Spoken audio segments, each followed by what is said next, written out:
ביאת משיחנו ינהי קהילתנו כולם יוצאים לקראתו לעזיז רבי דאגון ביתו אשרי כל משפחת ביתו כל אחד הוא איתו מקובל את תפילתו לפני אלוקים אשרי משפחת Bishut Marav Rabotai, hier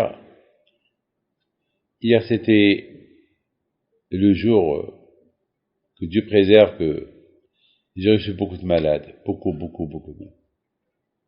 Il y a une histoire qui m'a le plus chagriné hier, c'était un Hatan qui vient chez moi, il est très jeune, un Hatan, jeune, et que dans un mois il se marie, et ils ont découvert la grave maladie chez lui.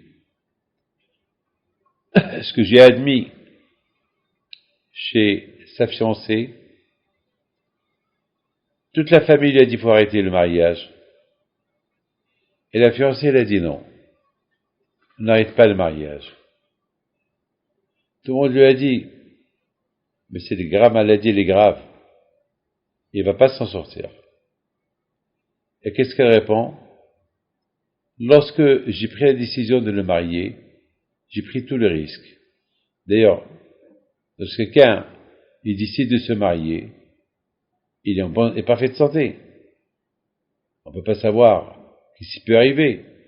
Alors elle dit, moi, j'ai l'émouna en Hachem. Dieu est grand. Et moi, ma émouna, elle est très grande dans la Kadosh Baruch Hu. Pour moi, je vais me marier avec lui comme s'il n'est pas malade. Ça, c'était l'histoire d'hier. Alors, lorsque je les ai reçus, pendant que je les ai reçus, j'ai commencé à poser des questions. Je dis, madame, tu prends un gros risque, hein? C'est un très gros risque, ce que tu prends. C'est pas logique, c'est pas normal. Elle me dit, c'est vrai, c'est pas logique, c'est pas normal, mais il y a Hachem. J'ai ma fille, des filles comme toi, j'ai jamais vu. J'ai jamais vu. Des filles comme toi, je n'ai jamais vu. Alors ma fille, que Akadosh Baruch Hu, il te protège. Et que Hachem y fasse qu'il y aura des bonnes nouvelles. Alors des histoires comme ça, moi je les ai écoutées beaucoup de fois, j'ai vécu. Ça fait 40 ans que je reçois les gens. Ça fait 40 ans que j'entends des histoires comme ça, pas tout le temps, mais de temps en temps j'entends des histoires. Et je vous donne la parole d'honneur. Toujours ces histoires-là, ils se sont terminées bien. Et de là, j'ai appris la force de la prière et la force de la émouna. Regardez cette femme. Et j'ai oublié de vous dire. Et une fois que ils ont reçu la bracha, le mari commence à me parler de nouveau travail qu'il veut faire. Et j'ai commencé à lui poser la question. Mais on te dit que tu es malade. Tu vas commencer un traitement très dur. Et tu vas te marier. Au lieu que tu penses qu'à ta santé, tu penses au travail, le nouveau travail que tu fais. Vous savez ce qu'elle me répond? Elle me dit, moi j'ai la mouna que je vais guérir. En plus j'ai la mouna que je vais guérir, il faut que je pense à ma parnassa. Là, je l'ai encore admiré plus. Ça veut dire que déjà dans sa tête, il s'est construit qu'il va guérir. Puisqu'il va guérir, il faut qu'il ait une parnassa pour subir aux frais de la maison, aux frais de sa famille. À quoi ça m'a rappelé? Ça m'a rappelé un rabbin. Un rabbin qui donnait un cours à ses élèves. Et tous ses élèves, ils étaient en train de l'écouter. Et puis, il demande à un de l'assemblée. Il lui dit, dis-moi toi, monsieur, c'est quoi ton ambition d'être un jour? Il lui dit, je voudrais être un bon juif. Et toi? Moi aussi. Je vais être un bon juif. Et toi? Moi aussi, je vais être un bon juif. C'est mon ambition. Et le rabbin, il s'énerve. Il leur dit, un soldat n'a pas le droit d'avoir des ambitions d'être soldat s'il est capable d'être un général.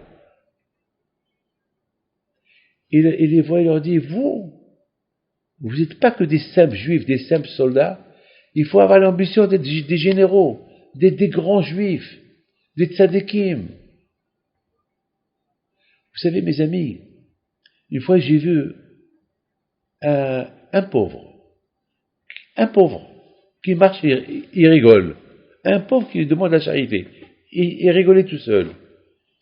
Et puis, je suis parti vers lui, je lui ai dit, je peux vous poser une question, pourquoi vous rigolez, t'as gagné quelque chose? Vous savez ce qu'il a dit? Il m'a répondu, il m'a dit, je vais partir, mettons, voir un riche, que chaque semaine, il me donne 10 euros. Chaque semaine, il me donne 10 euros. Alors, j'ai dit, pourquoi tu rigoles? Il dit, je rigole parce que j'imaginais que c'est moi qui vais être le riche un jour. Et que c'est moi qui va commencer à donner aux gens, aux pauvres, 10 euros, 15 euros, et 20 euros, et 50 euros. Et je l'ai admiré. Pour vivre heureux, il ne faut pas ajouter la déprime sur toi. Il faut être ambitieux, il faut rêver, être plus grand. Voilà, comme ce pauvre-là, il rêve. Son ambition, c'est d'être riche. Mes amis, que le bon Dieu protège, qu'on soit toujours des grands. Amen, Kerason, et à bientôt.